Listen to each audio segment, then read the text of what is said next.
Hey, Tom here, FlipAnythingUSA. So on my blog, I show how I made my fortune in real estate, buying and selling property ever since I was 19 years old. That's when I bought my first one. By the time I was 28, I was a millionaire. Uh, and that's what I do on my blog. I show you how I did it, how I continue to do the same thing over and over. So doing a live chat right now, uh, and with the emphasis on how to begin. You know, just about every time somebody talks to me, they want to talk to me some more, or they want to meet, or they want to do something like that. It's just not practical, and you don't need it anyways. So this is what I want to talk to you about is getting started and how to begin, right? How to begin. Um, First of all, uh, one of the easiest ways, and I'm not, you don't need to buy my book. I got a book. Okay. My book is $10. Okay. And it's basically a concentration of all the things that mattered on how I made my money. And it's to shortcut you, it's to shortcut my 4 kids to do the same thing. In fact, if you'll see in the introduction of this thing, if you get it, and actually, email me. Just email me. I've got Tom at FlipAnythingUSA.com. I'm going to point you to my app. I have an app in the Google Store and the iPhone App Store. You can get the app for free. You can get the book summation, or the beginning of it,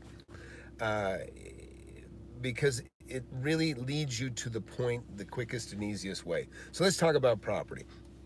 I started it was at 19 years old, and what happened was I'd started a cabinet shop when I was 18 years old, and I moved into I started renting a place first, and business was tough, and I ended up moving into the place that I was working, that I was working out of, and the landlord said, "Hey Tom, look, this place burns up, you're gonna die, and I'm gonna get sued." So he said, start looking for another place. So I had to start finding another place to operate my cabinet shop out of. And what ended up happening is I was looking at places to lease, and I actually leased another place for a little while. And then, but again, the landlord wasn't crazy about me living in it. So I had to move. I had to find a new place anyways. So the business that I had worked for, my boss had gone out of business. And this was all by coincidence, but so an agent talks to me that I was, calling, looking for a place to rent, and he says, "Well, hey, how'd you like to buy a place?" And I said, "Well, you know what? Right now I'm having trouble even making rent." And he said, "Well, you know what? You can still do it." He goes, "We'll get you an extended period of time." On your escrow period. So escrow is the period from the time you commit to buying something to the time you actually pay for it. And so we ended up working. This was in tough times, tough real estate times. Real estate and interest rates on real estate were about, borrowed money were probably around 13%, a long time ago. And they'd come down obviously since then. They were as high as 15 at one time. But anyways, he introduced me to owner carried real estate. And that's what's very, very important for any of you watching, because owner financed real estate, the beauty of that is no credit required. Okay, I was 19. I had no credit, and it's not that I wasn't good for it. I just had no credit. I had no real history. All right, you don't have much borrowed money at age 19, and it's very difficult to get a loan anyways. And so, we made an offer, and I made an offer. I think it was $110,000 with $10,000 down, $500 deposit, but I wanted to have the right to a 6-month escrow. That was agreed on, but I wanted the right to be able to occupy the property for that 6 months before escrow closed. So during the escrow period, I moved in. So I was rent-free the day I signed that contract, or the day they signed that contract. And I bought from a group of individuals. They never met me, never saw me. There's actually 5 note holders on that thing. And you'll learn about this again too. You've heard about wraparound notes. If you haven't, it's basically you could have a first, second, third, fourth, and fifth, and then it gets wrapped in a note. There's a lot of alienation clauses, acceleration clauses in loans today that says if you wrap it, you need to pay it off.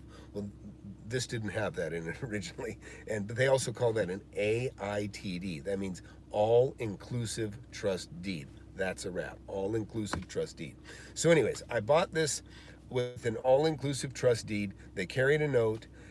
So now I had 6 months before I'd have to make a payment on it. And they were happy just to have that occupied because they were worried about vandalism and that sort of thing. So sometimes you can play that up. If you get in a position where you can buy a property that's vacant, they might have already had a couple of busted windows. They don't want the place to catch on fire. So you might be able to make a really good deal on terms just for that reason alone. They're fearful that the property will be damaged and destroyed and become worth less while it's up for sale. So a lot of times they want to get it sold. So that's what happens. Just remember, when people put a property up for sale, they want to sell it. And never be afraid to ask for crazy terms. What you might think are absolutely crazy terms, never be afraid. I had a $700,000 loan for carried at 3%. I had another $320,000 loan for I think carried about that, which made a huge difference in the payment on this thing, and it made a huge difference on the profitability of it as a rental. So never be afraid. There are no rules when it's owner finance. There are no rules. So let's talk about how to begin. I'm going to talk about if you started with zero, or maybe you're somebody been working 5, 10, 15, 20 years and you have credit, because that's important too. If you have credit, that's good too, because you have more options. You have more options when you have credit. And so if you have credit, what you need to do is get pre-qualified to buy a property. So find out how much money a bank will loan you. Okay, so you can start with just saying you want to buy a house that in your area, and you want to get pre-qualified. They'll look at your income, they'll look at your payments, they'll see what you have left over after everything, and they'll determine that you can afford X as a payment. And if you're buying something that's a first home, a home for yourself, you're going to get a favorable interest rate. If you're going to be an investor, then they're going to ask for more down. But you may, again, we're all over the place here because you may have time. And hey, I'm going to get to everybody's questions later. I appreciate it. Just keep running your questions. I'll get to it before long. I appreciate it. Hello, everyone. I'm glad you're watching. Please like and subscribe. If you're new, subscribe. You'll learn a lot, I promise you. I've been doing this a long time, and I'm happy to share it. And the more people that are using it, the more back to buying. So if you have credit, then go find out what you can borrow. Go find out what a bank. I've had pre-qual letters for millions of dollars now, so that when I go to buy something, I've got a letter, and the pre-qualification letter for a house probably just says, this customer is good for a loan up to 200,000 or whatever it is, whatever the bank says it is, and that's reassuring to a seller, because a lot of sellers don't want to enter a contract with you unless they know you can make the pay the bill, right? Or that you can get a loan and get the money and close the deal. So even for me, I'll go buy a building that's several $1 million, and what I'll do is I'll go to the bank and I'll say, hey, I need give me some sort of a pre-qual letter, and they'll say, hey, Mr. McKay has borrowed whatever, maybe tens of millions of dollars, and we know that we'd be happy to continue doing business with him on any future projects that the property qualifies, because the property has to qualify too. Remember that property has to qualify, and of course the person that's buying it has to qualify as well. So in the beginning, just remember this: everybody's equal. Wealthy guy like me, somebody out there that doesn't have so much money, like I used to be that guy, doesn't matter. It's about finding the deal. I emphasize this in my book over and over again. It's about the deal. Listen, deals don't come along. I mean, those are the hardest thing to find, right? Money's easy. Banks full of money, people in your neighborhood that are wealthy, your boss that you work for, he's probably wealthy. Wealthy people everywhere, okay? But deals, not so prevalent. And that's what I show you how to find. So it's called Wake Up and Smell the Real Estate. And this ain't all about pushing my book. Don't buy it. I don't care if you buy it or not. I just want you to understand. So I talked to somebody the other day, and people ask me about seminars. And I've been to a few seminars when I was a kid. When I was younger, I went to some real estate seminars about 15, 16. Parents are interested in making money in real estate. We went to some seminars. Back then, Dave Delgado, Wade Cook, and some of these guys, and at the end of the deal, all they were trying to do was sell you books. They weren't trying to sell courses. They weren't hard pressure. In these seminars I hear about, absolute nightmare. I'm not going to recommend a seminar to anyone. I'm not saying it's not bad to have a mentor and to pay a mentor. Like Flipman is a nice guy. Ty, he's a good guy. And he's got very specific stuff that he does, and he has a great following. And it's not the way I necessarily do deals, but it's a good way. It works for him. And so Flipman is on the web. He's a good guy. Another guy is to watch, I like a lot, is Ben Malla. Ben Malla reminds me of me. Very straight to the point. You can tell in seconds he knows what he's doing. He's been there. He's been on all sides of all the deals. And he's managed properties, so he knows exactly, he knows all the what's important. He knows what's important, and that's what's important. Uh, Other people said, hey, what about Grant Cardone? Well, Grant Cardone puts together syndicates. I don't think Grant Cardone has a lot to offer, and don't know everything about him, but everything I see about him is he's looking for syndicate money. He's trying to sell his book, but he's also looking for syndicate money. He wants people to throw money in that he can for say $5 million. He could pay $5 million for a $4 million complex and still make money, because he'll make money on the purchase and then he gets to manage it. This is the way I understand it. If he's going to manage it, then he gets a piece of all the action, sink or swim. The deal is paid for cash, whatever. It's going to make some money. It may not be a high return, but he's going to continue to make money on that management fee. And then of course when it sells, he gets a piece of the profit. So the point is, it's very difficult to trust anybody, and I'm not saying don't trust him. I'm sure he's a fantastic salesman. I have seen a little bit of him, and I think he's the real deal as a salesman, but I don't think he has a lot to offer in investors like me, people that want to just build their own personal empire without other people's money, okay? Unless it's maybe borrow it or temporary use of somebody else's money. And, that's the other thing. Don't be afraid of a hard money lender. People say, oh, is 10% too much? Is 15% too much? Look, no, it's not. If you buy the real estate right, you're buying it under market. If you buy in a piece of property and it's worth twice what you're paying for it, why would you want a partner? A partner that's going to put up the money and he's going to get half the profit? You can go get the money at 10%. Get the money at 10%. Go borrow the money at 10%. Pay somebody 10% on what you borrowed rather than 50% of your profit. It's just a better way to go. And the other thing is you got to be self-motivated, and you have to be self-educated. Okay, that's the biggest thing. A lot of people seem to equate what they're going to pay with the amount of information. Look, it takes a long time to take in information. Like I say, you got to watch my videos. This is like a concentration of my videos, so that's a good thing. And if you get the digital book, which I recommend, you can click on links that take you to videos that are specific to that point in the chapter that help shed more light on what I'm talking about. Because this is very, this is only 153 pages. It's very direct and to the point. Most people would tell you there's just no fluff. It's just 100% crammed with information, very specific. The examples are just as minimal as possible, because really I'm showing examples from things that I've already purchased. Everything in there is stuff I've actually done.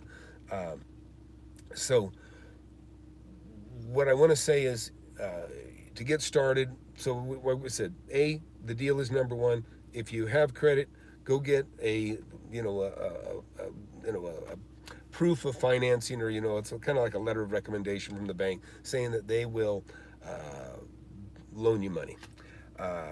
Again, at any level, even if you're multimillionaire, it's good to have that in your pocket. If you're going to be borrowing money, you want to kind of be pre-qualified. You want, a big group's going to trust you to tie up a, $3 or $4 or $5 million property. They want to know that you can pay for it.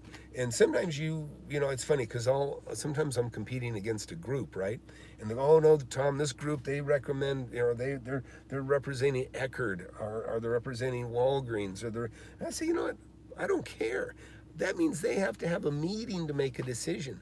I'm making a decision right now. I don't need a meeting. I'm going to agree or not agree, and you're going to know where you stand immediately. So never be intimidated by being up against a group. That just means more chances to fail. And believe me, I've had groups get first place on me on something. Well, I just stand there as second place, waiting for the group to fail, and it almost always does fail too. So, anyways, so on the point of making money with the property. The deal is number one. Now, if you want to start with lots, if you want to start with houses, you guys will know about what I call the real estate barbells. Yeah, Canada, any free market applies. The UK, I got people that have my book in the UK, the Watch channel in the UK. I see Andy's on here. He's from the UK. He's also got a great channel. Okay, so I'm going to start with some questions here, then we'll jump back. So, any questions right now about how to begin?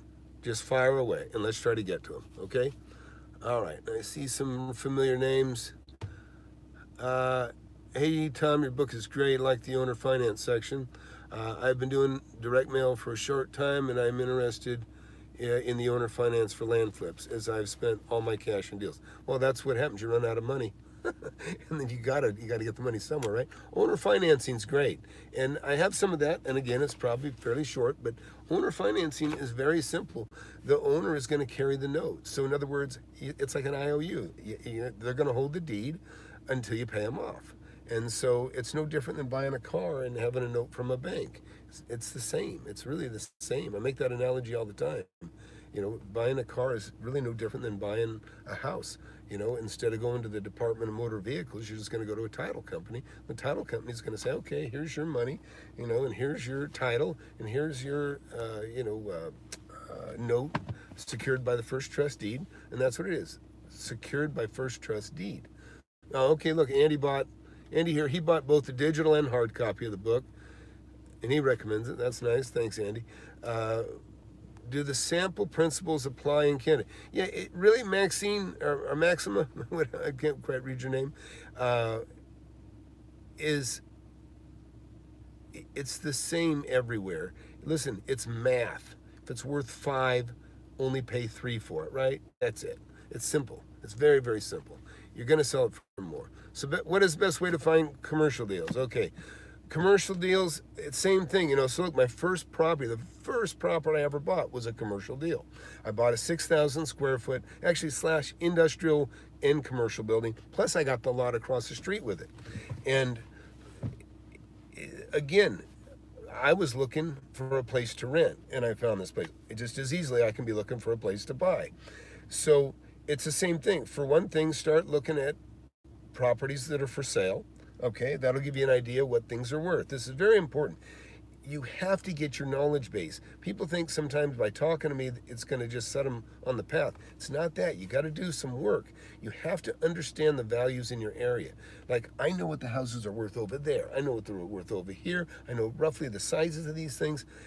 I know value when I see it. So when an opportunity springs up, I say, I'll take it. Let's sign it. Here's a check. Boom. I've got it tied up. I've done that all around me here, and I've done it all around my office that's about 8 miles that way. And that's the real estate barbell. Properties bought all around my work, properties bought all around my home, and then the barbell I bought along that straightaway in between. That's the real estate barbell. Okay, Max. Okay, I'll call you Max. So is it safer to do residential deals? No. Listen, I love commercial. Okay, I love commercial. There is no more safety in one than the other, because I don't know what you mean. If you plan on holding for a long time, let me explain. Property values do go down. They go up, they go down. You get depressed, they go down. It's just how it is. Okay, so what happens is with a house, if you've got a house, if you buy it under market, you know that you've got this much room to make money, right? Let's just say that's $15, $20, $40, $50,000, whatever it is, 100 grand, doesn't matter. Okay, if you hold on to this, you're speculating maybe that it's going to go up in value. Fine. Or you might commit yourself to renting that out to somebody for a period of time. That's fine too. The variables are this. You're committed to renting this for a year, let's say. Well, maybe the values start going down. So while the values are going down, you've got a commitment to fulfill. So maybe the line's going down as this guy's getting to his 12th month before you can have him move out. Oh, and at the 12th month, now it's worth less. He moves out, and now you got to find a new tenant, and probably rents have dropped too if values have dropped. That can happen. The other thing is, but see, with commercial, here's one of the reasons I like commercial so much. commercial property, longer lease in general, so I'll get it leased out. And I usually hold commercial property. I'm at that stage. When you're in the beginning, you have to flip. Because like Syrian just said, I'm out of money. I need to borrow money now. I need owner financing. I get it. I was there. But what I did is I flipped and flipped and flipped and flipped and flipped. Cash, cash, cash, cash, cash. I'm sure I bought some things along the way. I might have got a really good deal on like a commercial property, and with not too much money down, and I kept it rented. The beauty of commercial property is it's renting, it's bringing in cash flow. If you've got something that's bringing in cash flow and it's well located, it's going to stay occupied. And so that's nice, because even if the values go down, even if it becomes worth what you paid for it, which to me that's depressing, when something's worth what I paid for it, I like getting a deal. When something's worth what I paid for it, it's okay. It's still making money. It's well located. I have income coming in, and that's why I have tens of millions of dollars in real estate, and the values go like this. It doesn't matter. The income stream is pretty steady, right? And so I live on that stream of income. Now, what I do, but I still like to buy and sell. I got houses, as they come available, as the tenant moves out, it's like, yeah, do I want to sell this?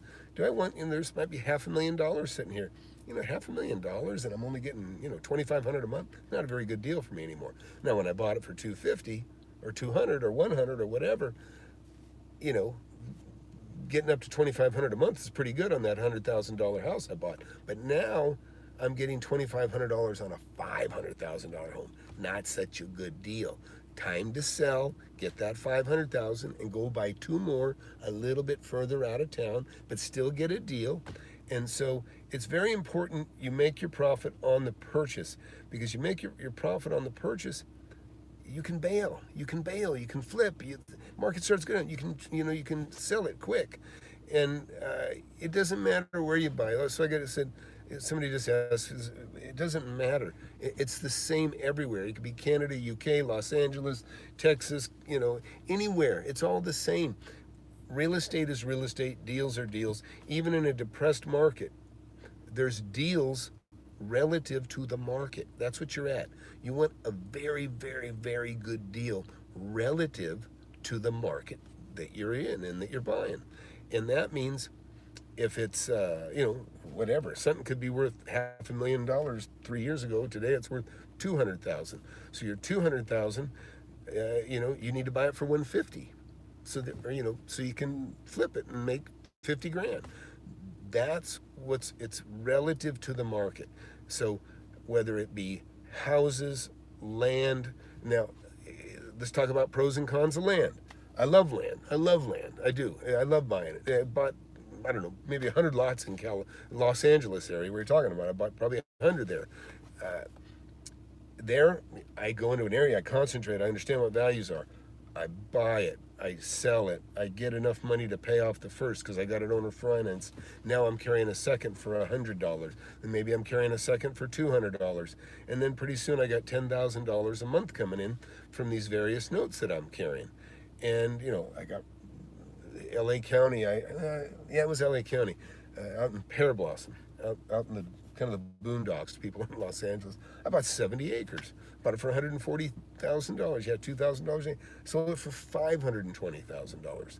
Paid $140, sold for $520. Had, I don't know, $30,000 in realtors fees, but in the end I put about $70,000 cash in my pocket and carried a note. I paid off the property. I paid off the property because I got a substantial down, and I carried a note for about $300,000. I think it was $295,000.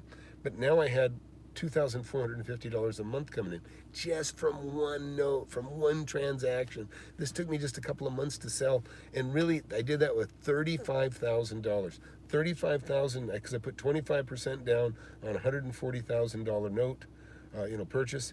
And so the balance, whatever, 95,000, whatever it was carried. So when I got a down payment, when I sold the property, and I got, whatever, I think I got 150,000 down or something like that, paid off the note, put money in my pocket, agents got their share, And now I had this big fat juicy note coming in paying for a long time. And that note actually did eventually go bad after several years of, collecting 30,000 a year. But when it went bad, the guy just handed the property back to me, and I talked about that the other day, deed in lieu of foreclosure. Just let him give it back to me, and I took it nicely, and I didn't have to foreclose. He actually came back to me and said, "Hey, Tom, I got a buyer for your property." And it's someone he'd been working on trying to sell it to. Well, now he wants 200 and he wants to sell it. So I sold the property. So property I sold for 520,000. I'm now reselling again for 240,000. Okay, and in that case, I did. I sold it for 240,000. I think I gave that guy 20 or 40,000. I can't remember which. But again, these things happen. This is the problem with speculating and holding long term. These things can happen. Now, none of that's a bad story that I just told you, but when it comes to houses and things like that, if you buy in a first phase of a 3-phase subdivision, what can happen is you buy in the first phase. By the time you get to the second and third phase, you'll find out economy starts going down, and now they're starting to sell the third phase, your same model, your same home, and they're selling it for less than you paid for yours 3 years earlier.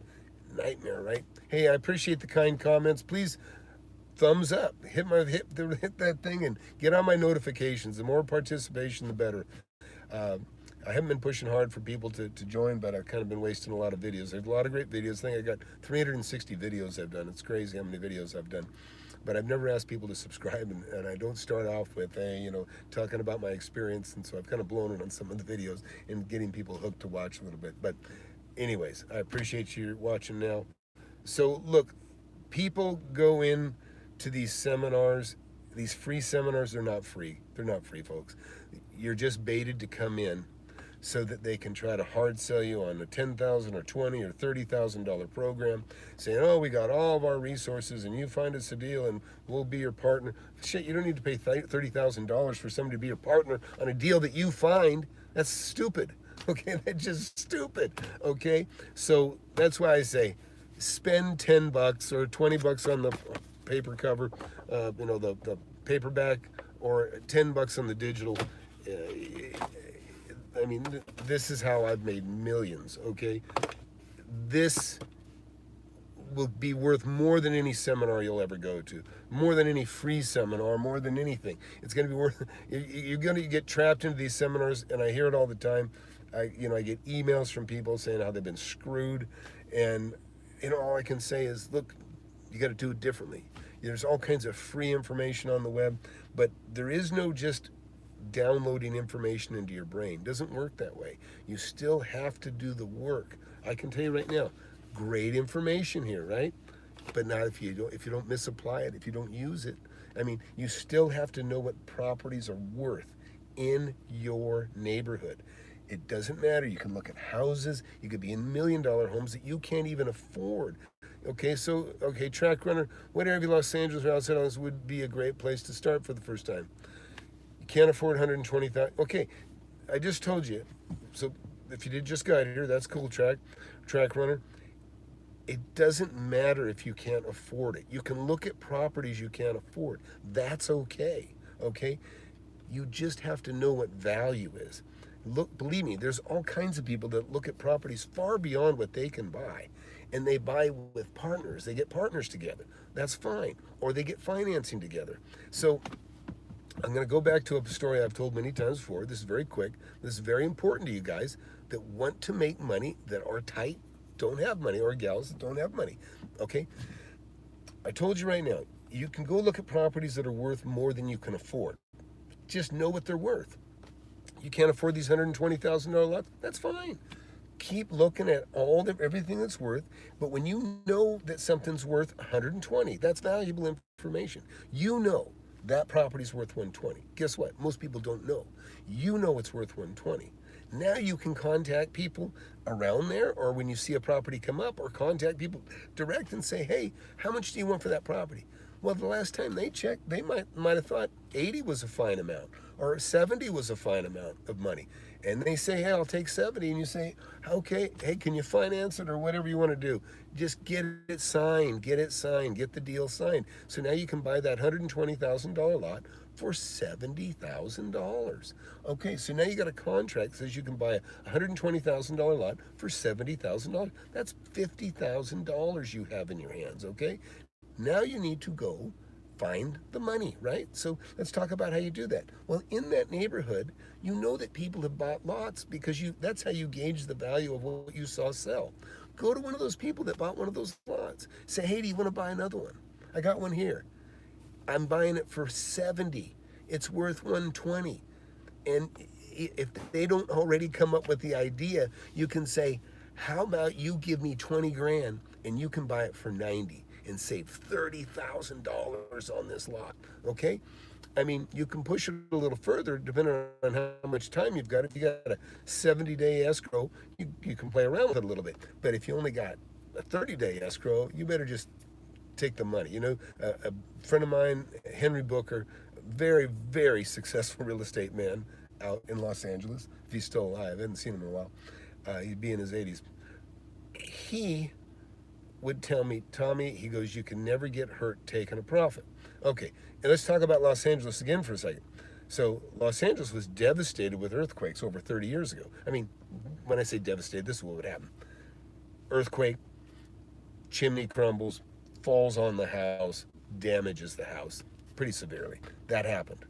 Okay, my buddy Hank Booker, he owned a lot of property and he was carrying notes on a lot of houses, okay? Earthquake, boom, crumbles the house.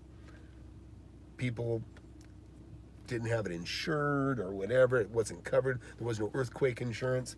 So, or he didn't have earthquake insurance. And I'm sorry to name Hank now. But anyways, so what happened was he had second trust deeds on properties that were now worth less than the total of the first and second trust deed together because of the damage that occurred to the house. So boom, he lost on the second. So he learned a lesson about carrying a note on a property like that. Property gets damaged, you better have insurance to cover it, right? So that's important to remember. So let me look at some questions here again. Okay. Well, Will just said he read the book. He 100% recommends it. Thanks for that. And you're already, you've applied Thompson recently and you flipped a lot?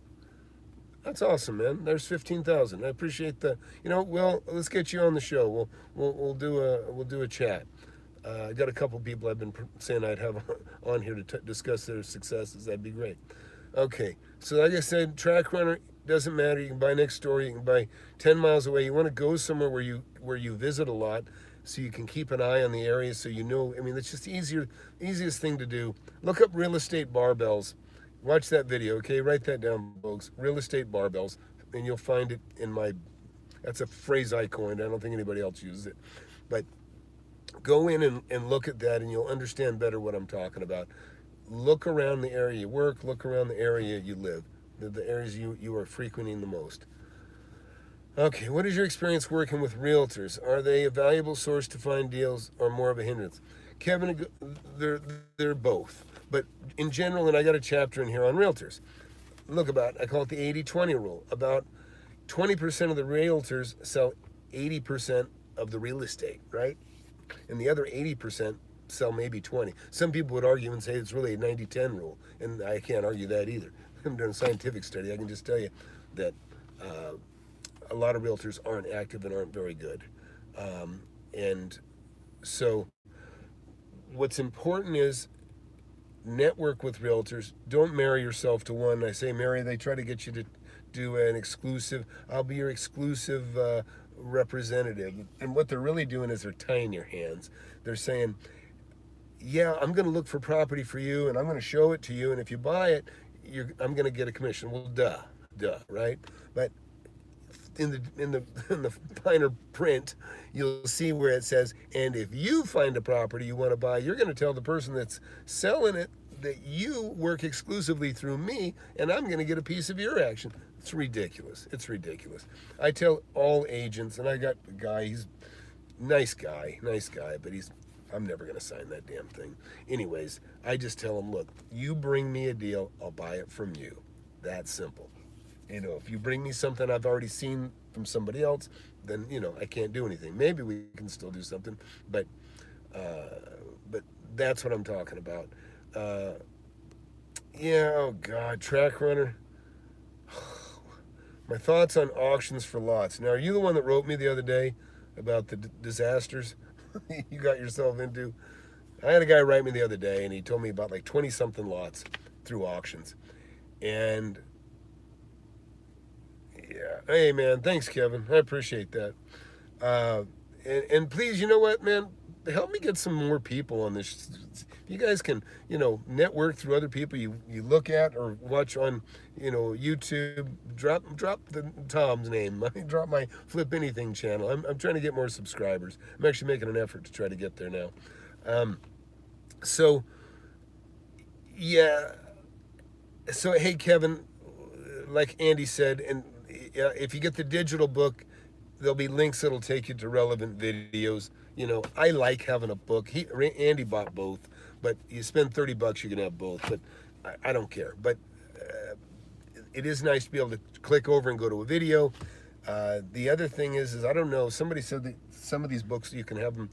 There's like a robotic reading to you, so you can play it. I'm not saying you can. I don't know enough about Kindle. My book's on Kindle, but I don't know that much about it. But I know you can read it on your phone, obviously. But I will get an audiobook out eventually too.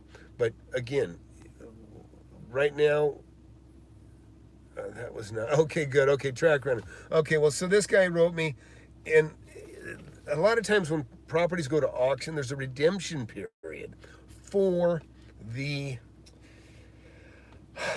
for whoever lost the property. So, like, you've lost your property, or whoever's losing their property goes to auction. Well, technically, I guess they still have title to it, but there's certain laws that you make a great deal and you buy it.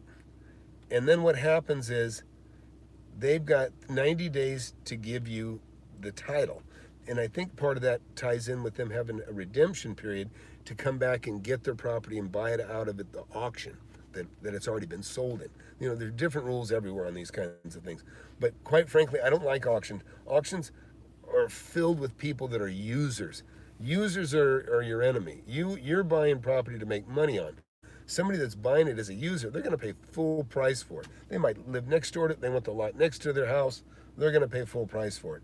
So auctions are a concentration of money and people that are wanting to spend their money.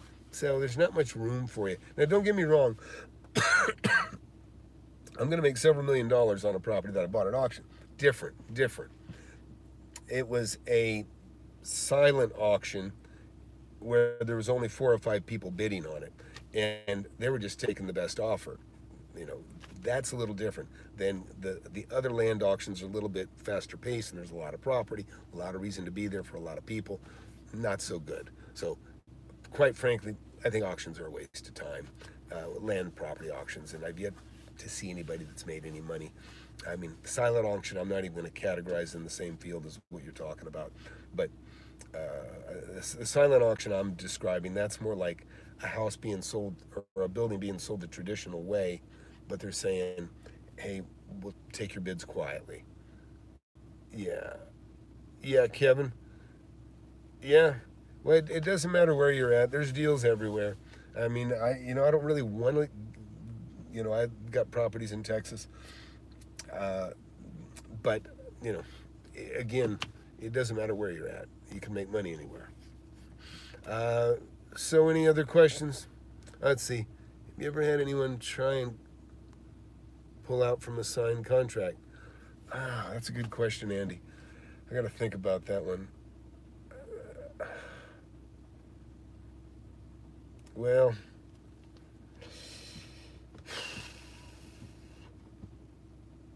I close so quickly, and this is a good question for a couple reasons.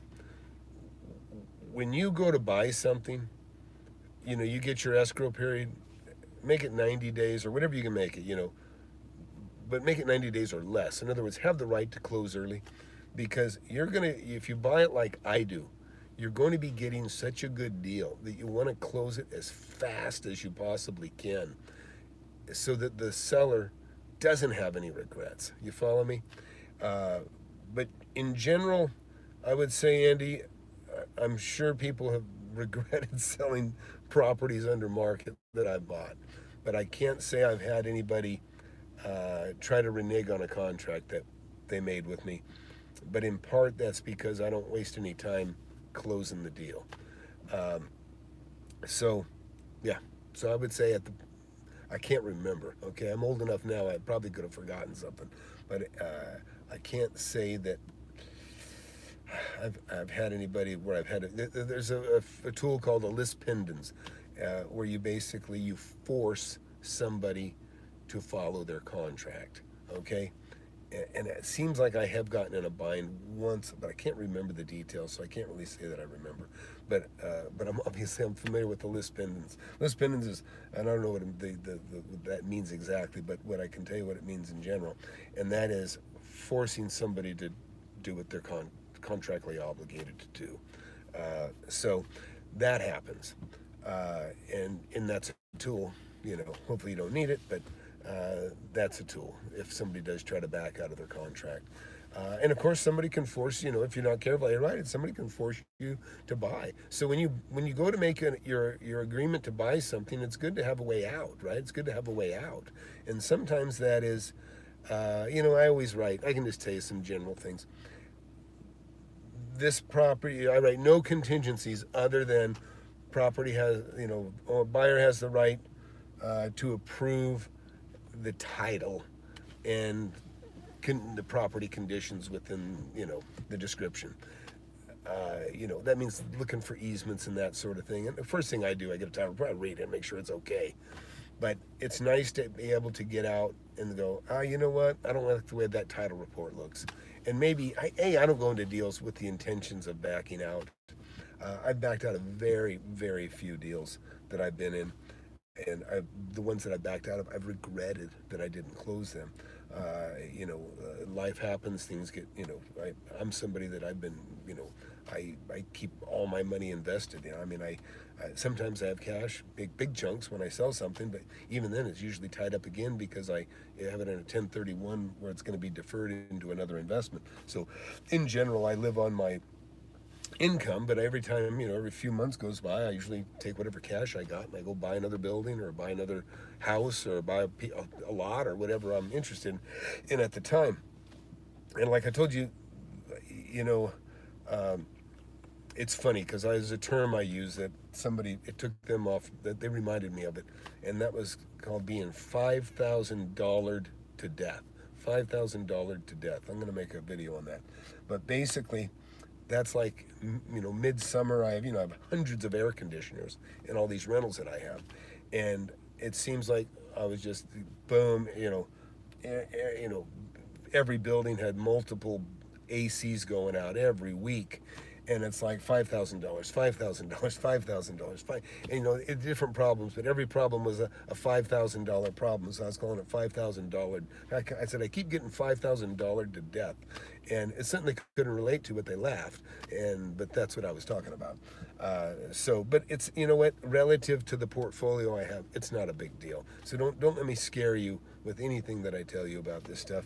I actually did a video the other day on, I got hobos I got a kind of a screwed up policy in my town, and it's in a lot of towns. It's in LA, it's everywhere. In fact, a friend of mine in LA, he's got them camped out along a fence on a very nice piece of property, and they're stinking up the place, and he can't even get rid of them. In fact, he turned on the water to wash his parking lot, and it was going up under their tents, and the police came out and said, hey, listen, if you keep that water on, we're going to have to fine you, because he's going to be considered contaminating the area because he's running water through these shit-filled tents that are running back into the streets. So he's causing a biological hazard. Never mind about the people that are crapping in the streets. So it's stupid. But don't let that discourage you. Plenty of money and plenty of great properties and plenty of great deals that are far from the hobos. Anyways, any other questions? Anybody got anything else? This is the time to ask, and I'll try to cover it. Let's see, or where did I leave off? Oh, like I say, this is all good stuff. This is all good stuff. It's helped anybody that's watching. The more questions, the better, because it leads to more information, right? So, anyways, I'm going to cut it here, I guess. Be sure to get my book, also my app. Listen, I got an app. Let me show you the app before you don't go yet. So I've got an app that I made, and it's free, okay? And I don't see your information. Your information is kept yours, meaning the real estate deals that you find, because that's what this is for, to help you find real estate deals. But you can snapshot different properties that you have and do different things. Let me see. Yeah. So I got an app. Can you see that? Golly. There you go. Flip Anything, right? That's the Flip Anything app. Okay. That's free. Go get my free app. Oh my God, it's such a fantastic thing, and it's free. This is self-explanatory, okay? But anyways, you add a property, then you go back and view your property. Anyways, I'm not going to get into that now, but go get the free app. Go get the $10 book, or $20 book, $10 deal. It doesn't matter. As much money as you can possibly have is great, right? Yeah, Maurice, you know what? The app's free. I could probably make a lot of things better in it, but there's no money in it for me. So, but it's pretty cool for what it does for free, right? Anyways, all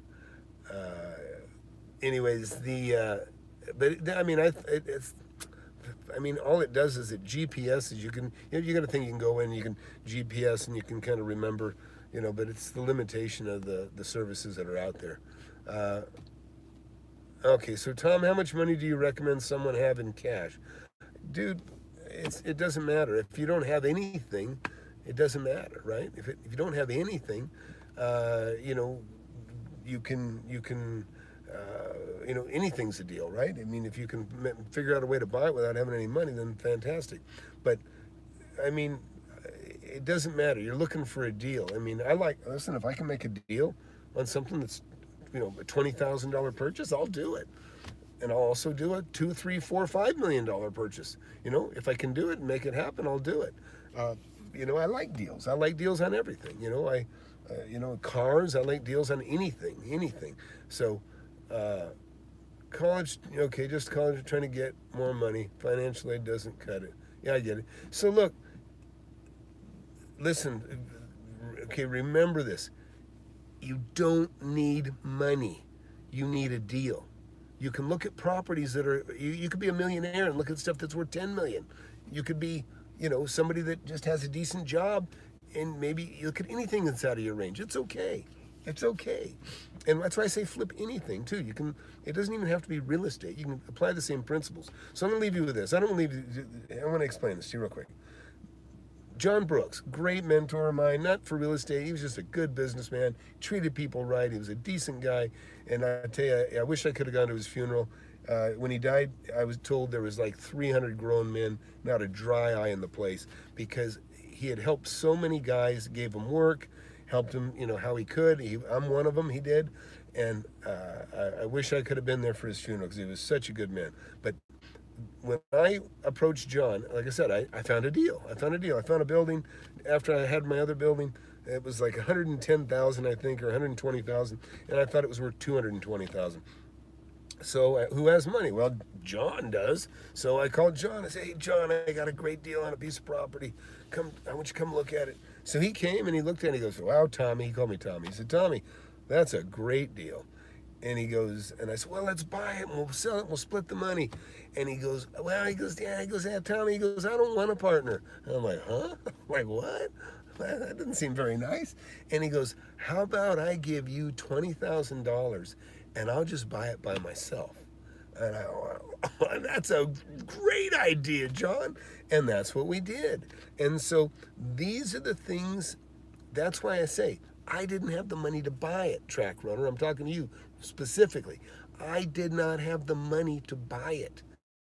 Contract to someone else to buy it, and you're charging them for taking your position.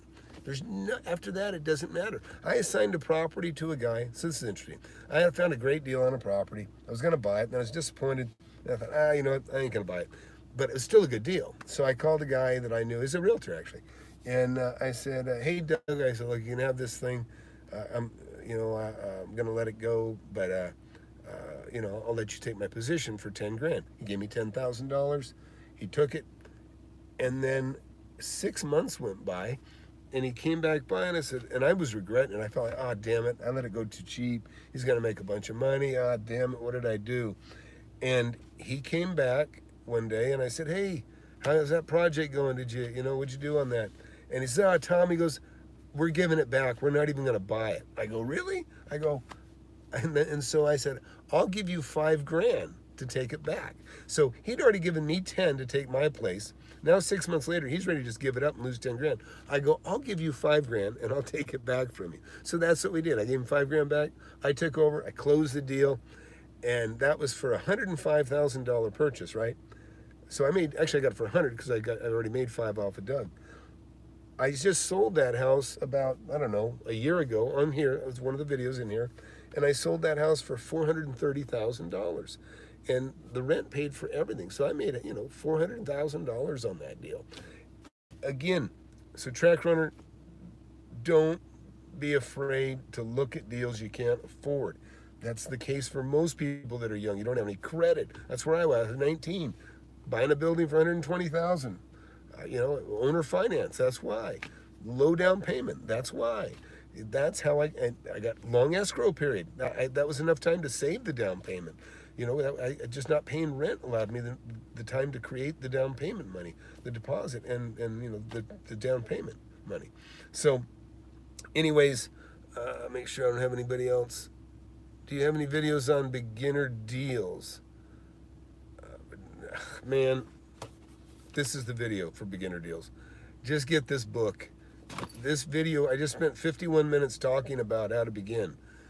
If you can't get it from this video and a $10 book, you probably better just stick to working, okay? I don't want to throw water on you on that, but I'm just telling you, this video you're watching is about how to begin.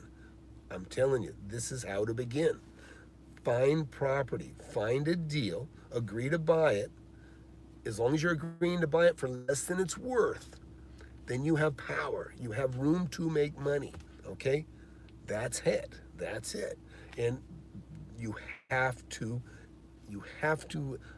know value, and that's the work is on you to do that. People say, hey, is this a good deal? I say, shit, I can't tell you if that's a good deal. I'm here, you're there. I can't. I don't have time. So anyhow, that's it. So I'm going to go FlipAnythingUSA. Be sure to share. Be sure to subscribe. Be sure to subscribe. Thanks, Track Runner. I appreciate it. Please subscribe. Please share this with people that you're interested in making money as well. And thanks, Paul, for watching. Everyone, thanks for watching.